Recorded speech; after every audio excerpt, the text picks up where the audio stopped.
할렐루야. 오늘도 저녁 중보기도에 오신 여러분들을 주님의 이름으로 사랑하고 축복합니다. 오늘 우리에게 들려주신 하나님 말씀은 구약성경 사사기 6장 36절로 40절의 말씀입니다. 사사기 6장 36절로 40절의 말씀입니다. 기드온이 하나님께 여쭈되 주께서 이미 말씀하신 같이 내 손으로 이스라엘을 구원하시려거든 보소서 내가 양털 한 뭉치를 타작마당에 두리니 만일 이슬이 양털에만 있고 주변 땅은 마르면 주께서 이미 말씀하신 같이 내 손으로 이스라엘을 구원하실 줄을 내가 알겠나이다 하였더니 그대로 된지라. 이튿날 기드온이 일찍 일어나서 양털을 가져다가 그 양털에서 이스라엘 짠이 물이 그릇에 가득하더라. 기드온이 또 하나님께 여쭈되 주여 내게 노하지 마옵소서. 내가 이번만 말하리이다. 구하옵나니 내게 이번만 양털로 시험하게 하소서. 원하건대 양털만 마르고 그 주변 땅에는 다 이슬이 있게 하옵소서 하였더니 그 밤에 하나님이 그대로 행하시니 곧 양털만 마르고 그 주변 땅에는 다 이슬이 있었더라. 아멘. 오늘은 핵심을 붙잡는 신앙이라는 제목으로 말씀을 증거하겠습니다. 여러분 볼링 좋아하세요? 저는 볼링을 처음 쳐봤을 때 옛날 구슬치기 했던 그 경험 갖고 야, 그 볼링 뭐 어렵겠어?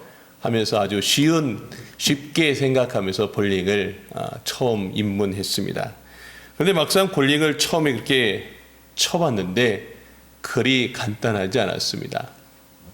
일단 제가 생각했던 것보다 볼링공이 참 무거웠습니다. 저한테 제 몸무게를 물어보더니 공을 줬는데 16온스를 줬습니다. 볼링공 중에 제일 무거운 볼링공을 줬습니다. 그 16파운드의 이 볼링공을 손가락에 끼웠는데 그 손가락에 끼고 이걸 던지는 걸 했는데 손가락이 너무 아픈 거예요.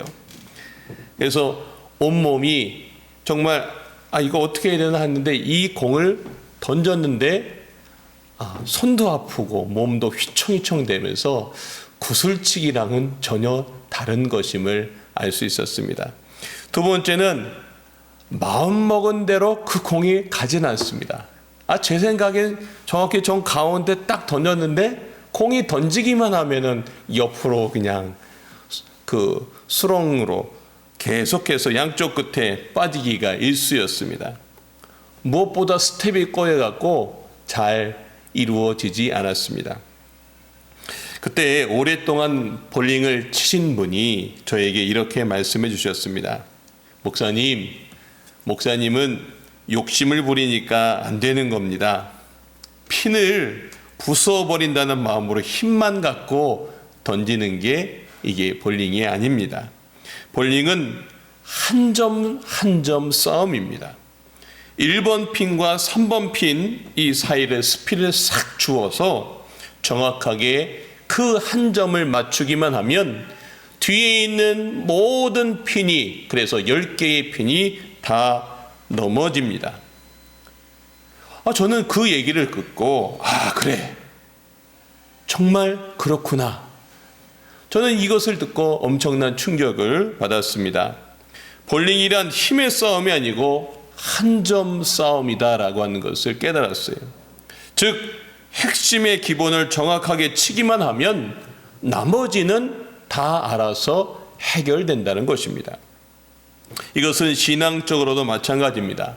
오늘 우리가 읽은 본문에는 사사 기드온이 그 어마어마한 미디안 군대를 이길 수 있는 승리의 원칙, 바로 핵심을 붙잡는 것이 무엇인지를 오늘 우리 이 본문에서 말씀해 주고 있습니다.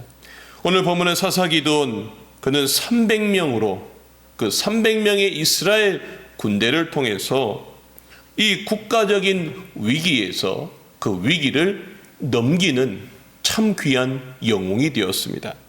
그런데 그 승리는 바로 오늘 본문에 있는 행동에서부터 시작이 되었다는 것입니다. 기드온은 처음에 하나님이 그를 불렀을 때 아버지가 갖고 있는 우상을 부수라고 하는 그 명령에 자기의 모든 것을 걸고 사람들을 데리고 가서 우상을 다 부쉈습니다. 여러분, 하나님 명령에 기꺼이 대가를 치르면서 아버지께 어떻게 될지 모르는 그런 상황 속에 그는 아버지가 붙들고 있는 우상 덩어리를 다 치워버렸습니다. 이 일을 통해서 이스라엘 백성들은 하나님에 대해서 눈을 뜨게 됩니다. 그리고 기드온은 백성들에 의해 지도자로 뼈펴지게 되었고 그는 미디안 족속과의 전쟁 속에 나가는 지도자로 쓰임받게 됩니다. 그런데 기드온이 이 전쟁 나가기 전에 참 이상한 행동을 합니다. 오늘 우리가 읽은 본문에 소개되고 있는 내용입니다. 새벽에 이슬이 내릴 때 다 양털 위에만 이슬이 내리고 이 땅은 마르게 해달라고 하나님께 처음 부탁을 합니다. 여러분 한번 생각해 보세요. 여기는 다 마른 땅인데 요 양털에만 이슬이 내려서 이 양털만 젖게 해달라는 거예요. 정말로 기드온이 하나님께 부탁했던 것처럼 모든 곳은 마른 땅이고 그 양털 위만 젖어 있었습니다. 근데 기드온이 거기서 끝난 것이 아니라 한 번 더, 이번에는 반대로 이 양털만 놔두고 이 사방 땅은 이슬이 내려서 여기는 다 젖어 있게 해달라는 것이었습니다. 자, 기드온이 이 상황 속에 하나님께 그렇게 부탁드렸더니 하나님은 정말 이 모든 것에 응답해 주셨습니다. 저는 이 본문을 묵상하면서 기드온이 도대체 왜 이런 일들을 했을까? 도대체 하나님과 왜 이런 기도의 내용들을 하나님께 부탁했을까 묵상했습니다. 그것은 기드온이 이 전쟁의 핵심이 무엇인지 알았기 때문입니다. 바로 이 모든 전쟁의 주도권이 하나님께 있다는 것을 그는 알았습니다. 하나님이 우리와 함께 하시면 그 어떤 것도 문제될 수 없다는 것을 알았기에 기드온은 오늘 하나님께 이렇게 기도하였던 것입니다. 오늘 본문 후에 하나님께서는 이 기드온의 요청에 응답하시고 기드온에게 내가 너와 함께 한다는 확신을 주셨습니다. 이제 기드온은 그동안 마음속에 있었던 모든 두려움이 다 떠났습니다. 이제 두려울 것이 없었습니다. 그래서 저 어마어마한 미디안 군대에 단지 300명을 데리고 가서 또한 칼도 아닌 횃불과 항아리를 들고 전쟁에 나가게 되었습니다. 여러분, 세상의 눈으로 보면 정말 황당한 방법이지만 하나님은 300명의 용사와 함께 하셔서 이 미디안 군대를 이기게 하셨습니다. 할렐루야. 기드온은 이 핵심을 붙잡는 믿음의 사람이었습니다. 그러했기에 볼링공에 1번 핀과 3번 핀을 맞추었기에 나머지는 하나님께서 다 알아서 행하실 것을 알았기에 그가 하나님을 붙잡았더니 그 하나님께서 나머지 모든 것들을 해결케 하시고 승리케 주신 줄로 믿습니다. 성경은 온통 전쟁에 대한 이야기입니다. 이스라엘 백성들이 이방 민족들과 치렀던 실제적인 전쟁의 모든 성경의 이야기들을 보면 온통 그 전쟁의 승패가 군사의 수나 첨단의 무기나 혹은 고도의 전술이나 작전에 있는 것이 아니라 전적으로 오직 하나님께 달려있다는 것을 성경은 누누이 말해주고 있습니다. 즉 전쟁의 승패는 오직 하나님께 있다라는 이 핵심을 붙들 때에 그 전쟁의 그 모든 것들을 승리해 나갈 수 있었습니다. 여러분, 초대 예루살렘 교회 분열의 조짐이 보일 때 사도들의 해결책이 무엇이었습니까? 바로 핵심을 붙잡는 것이었습니다. 사도행전 6장 4절에 보면 우리는 기도하는 것과 말씀 전하는 것을 전무하리라 그랬습니다. 여러분, 히스기야 왕이 국가의 위기와 자신의 죽음을 예고받았을 때 그는 절망할 수밖에 없는 그런 상황 속에서 그는 어떻게 합니까? 자기 얼굴을 향해서, 자기 얼굴을 저 벽을 향해서 하고 하나님께 기도하는 것입니다. 그는 생명과 국가 전폐의 모든 것이 어디에서부터 왔음을 알았습니다. 그래서 내 인생의 모든 정사의 모든 일들을 스톱하고 하나님께 핵심을 두고 내 인생의 모든 것들을 걸고 기도했을 때 하나님은 그의 생명을 연장해 주셨고 모든 전쟁에서 승리할 수 있게 하셨습니다. 바로 히스기야가 이 핵심을 붙잡았습니다. 여러분, 건축업자가 집을 지을 때 쇠파이프를 하나씩 빼어갑니다. 처음엔 별 문제가 없습니다. 그러나 어느 날 시간이 지난 후 비바람이 치면 부실공사가 드러나게 되어 있습니다. 신앙의 핵심인 기도가 우리의 인생 속에 느슨해진다면 우리 인생도 영적 부실공사가 되기 쉽습니다. 때로 기초공사를 하려면 때로 보이지 않던 것도 드러내야 하고 몇 배의 힘이 듭니다. 겉에만 화장하는 것은 빗물만 맞으면 다 씻어 내려갑니다. 외모만 바꾸면 근사한 것 같지만 금방 실증납니다. 오래 가지 못합니다. 자, 이제 우리가 이 영적 핵심을 붙들어야 할 때입니다. 하나님을 붙듭시다. 기도해야 될 때입니다. 자, 그러면 그때부터 내 삶이, 내 가정이, 교회가, 이 민족이 다시금 살아날 줄로 믿습니다.